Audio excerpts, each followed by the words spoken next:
In this video, we are going to learn how to turn on dark mode in Microsoft Excel.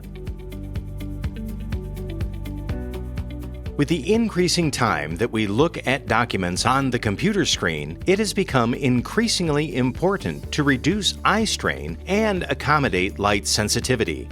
This can be achieved with the Black Office theme that turns the ribbon and toolbars black, as well as the spreadsheet in Excel.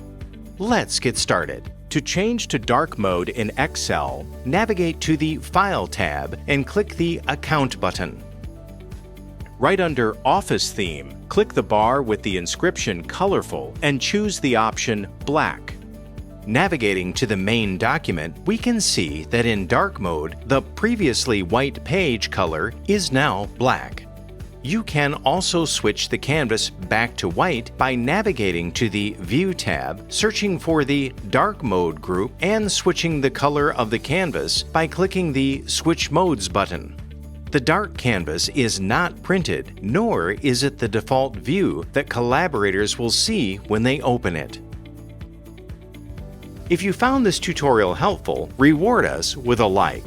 Is this your first time on our YouTube channel? We would be more than grateful to welcome you to our community, so hit the subscribe button to enjoy more of our videos and learn how to master Word. Thanks for watching, and see you in the next video.